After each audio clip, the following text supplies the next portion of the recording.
would like to call your attention this morning to the words which are to be found in the 73rd Psalm and the 24th verse. The 24th verse of the 73rd Psalm.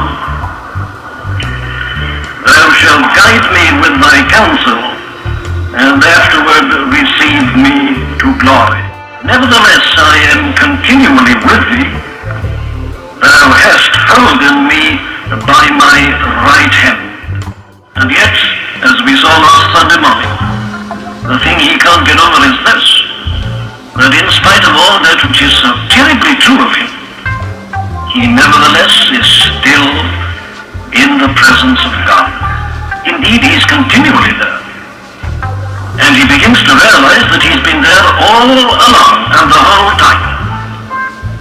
So now he begins to have an insight into the very way in which he recovered and the very way in which he was prevented from doing this terrible thing. And he sees that it's all the grace of God. It was God's grace that had covered him from beginning to end. And you remember, we began considering this biblical teaching with respect to the grace of God last Sunday morning. The general proposition is that salvation is entirely of grace. We are saved by grace through faith, and that not of yourselves. It is the gift of God. It's entirely grace. The glory is entirely God's for the salvation of every soul in every respect. And then we began to analyze the biblical teaching with respect to grace. It can be divided up very conveniently. Saving grace, the original, the first way in which grace comes to us, the forgiveness of sins, saving grace. But it doesn't stop at that, you see. We went on to consider, you remember, restraining grace. It was God who held this man back. He'd almost gone. Why didn't he go? Well, he thought it was the recollection of the harm it would do to the weaker brethren. But the great question is, what put that into his mind? And the answer is, God put it into his mind.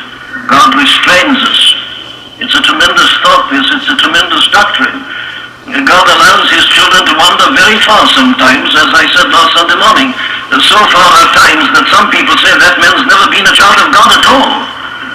But that is to misunderstand the doctrine of backsliding. God seems to let us go all the way, but he never does let us go all the way.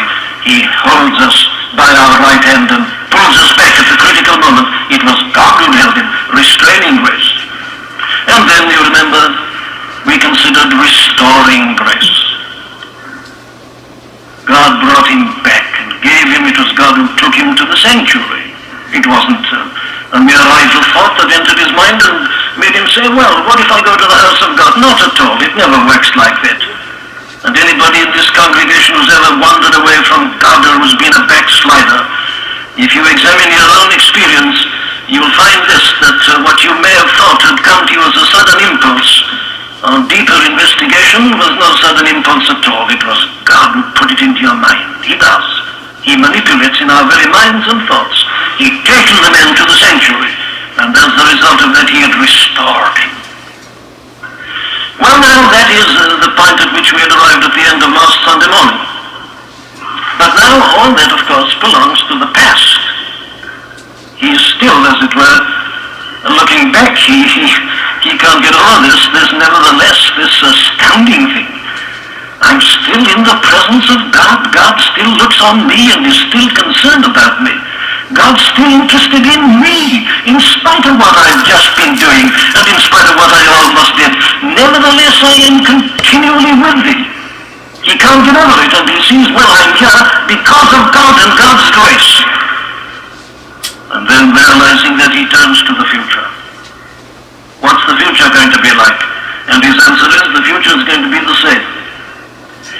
I am continually with me because, in the sense, thou hast held me by my right hand, and thou shalt guide me by thy counsel, and afterward receive me to glory. Now, the first point which we must make in considering this is this, that this further step that the psalmist takes is one which is really quite inevitable in view of what he's already said. Now, my whole case this morning depends upon that proposition. My point is that a man who has realized what the psalmist has realized about the past must of necessity and by an inevitable logic go on to say this about the future. So that if we cannot say what this man says about the future, it means that there is a defect in our understanding of the past. In other words, the Christian life is a whole. The doctrine of grace is one and indivisible, and you can't take out parts of it and leave others. It's either all or none. It's everything or nothing.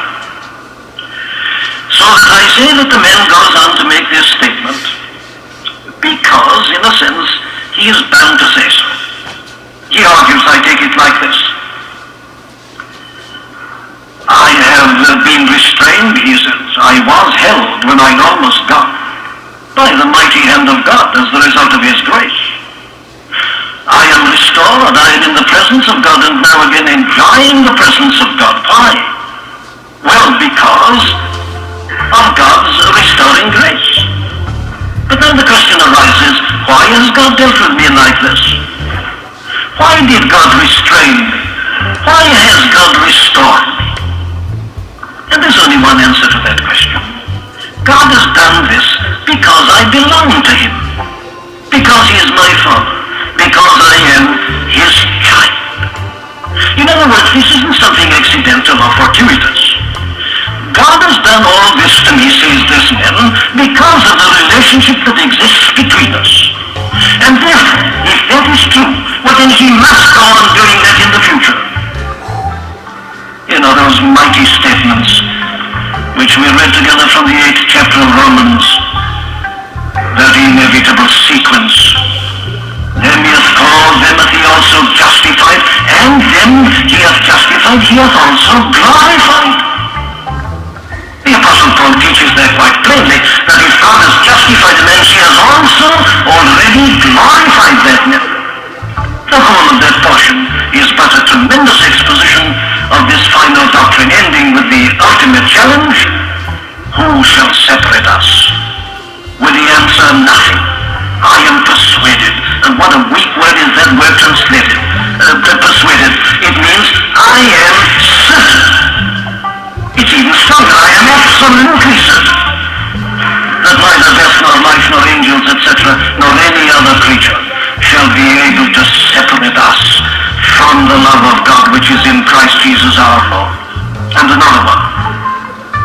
He, says Paul to the Philippians, which hath begun a good work in you, will perform it until the day